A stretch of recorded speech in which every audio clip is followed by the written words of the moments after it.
यह डिक्टेशन 120 शब्द प्रति मिनट की गति से बोला जाना है। Ready, start. अध्यक्ष महोदय, इस समय देश के सामने सबसे बड़ी समस्या खाने पीने की चीज़ों की है। इस संबंध में एक माननीय सदस्य का जो भाषण सदन में हुआ, उससे मुझे कोई आश्चर्य नहीं हुआ। मैं इस बात को मानता हूँ और सारे देश के लोग भी मानते हैं। मैं समझता हूँ कि विरोधी पक्ष के लोग भी मानते हैं कि आज देश में गल्ले की कमी है, परंतु प्रश्न यह है कि इस गल्ले की कमी को हम किस तरह से पूरा कर सकते हैं। अपने ही देश में उत्पादन बढ़ा करके या दूसरे देशों में जिस तरह से हम गल्ला मंगवा रहे हैं, उसी तरह से मंगवाकर क्या कमी पूरी करें।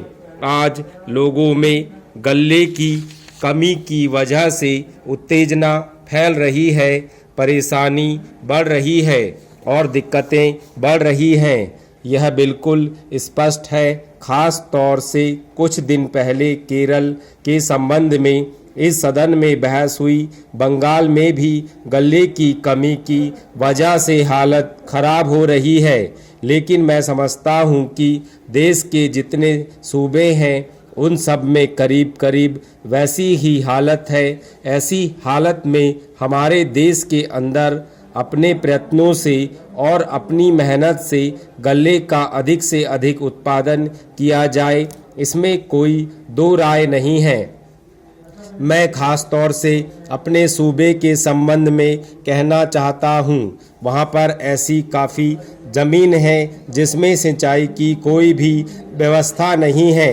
अगर वहाँ पर छोटी सिंचाई योजनाओं के जरिए सिंचाई की व्यवस्था की जाए तो सिर्फ उस ज़मीन में कम से कम 35,000 टन एक फसल में पैदावार बढ़ सकती है।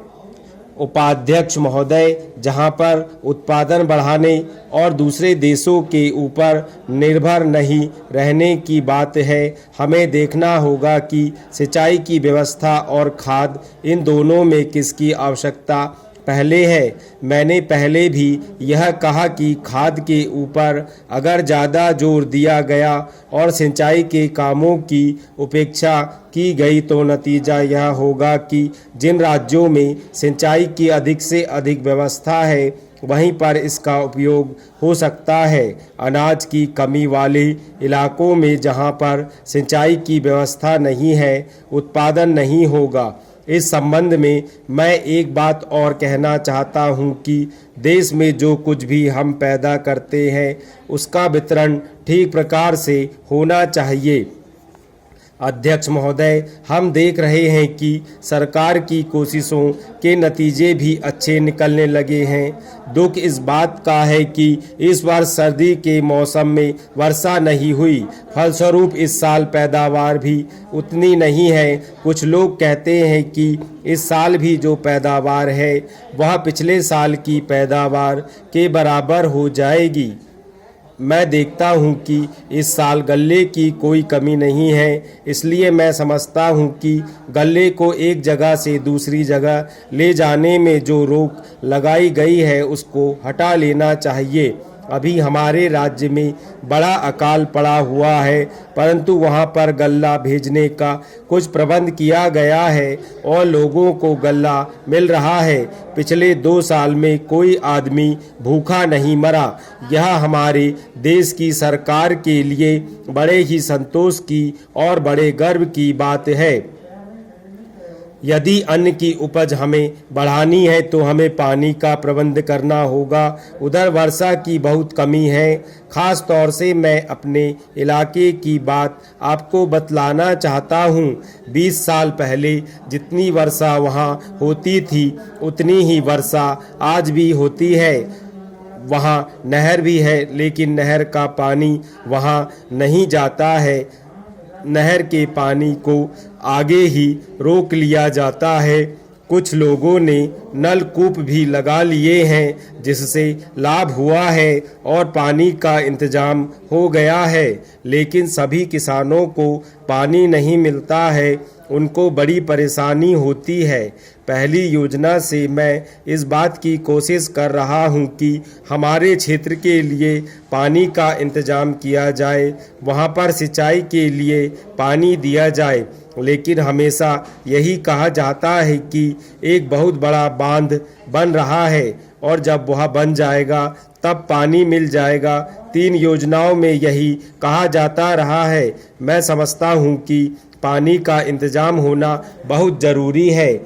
अब आपने नलकूप पर टैक्स लगा दिया है, यह बहुत ही खराब बात है।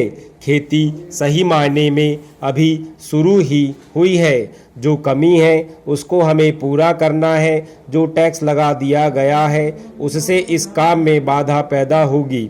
मैं चाहता हूं कि हमारे मंत्री महोदय वित्त मंत्री जी से इसके बारे में बात करें, जिससे किसानों को किसी प्रकार की राहत मिले।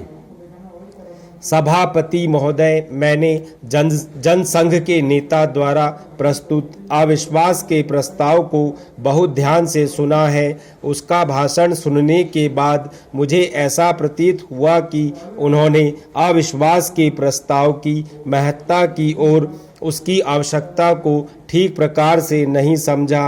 उन्होंने स्वयं इस बात को स्वीकार किया कि इस केंद्रीय सरकार की नीतियों के घोषित होने से पहले उन्होंने इस अविश्वास के प्रस्ताव की सूचना आपके कार्यालय को भेज दी थी। अविश्वास का प्रस्ताव किसी भी सरकार के विरुद्ध इस बात को ध्यान में रखकर लाया जाता है कि उस सरकार की नीतियां असफल हो गई हैं। इस बात को ध्यान में रखते हुए कि चाहे कुछ राज्यों में विभिन्न विरोधी दलों को वहां का कार्य चलाने की जिम्मेदारी सौंपी गई है, हमारे देश की जनता ने देश का कार्य चलाने के लिए भारत का शासन कांग्रेस सरकार के ही हाथों में सौंपा है।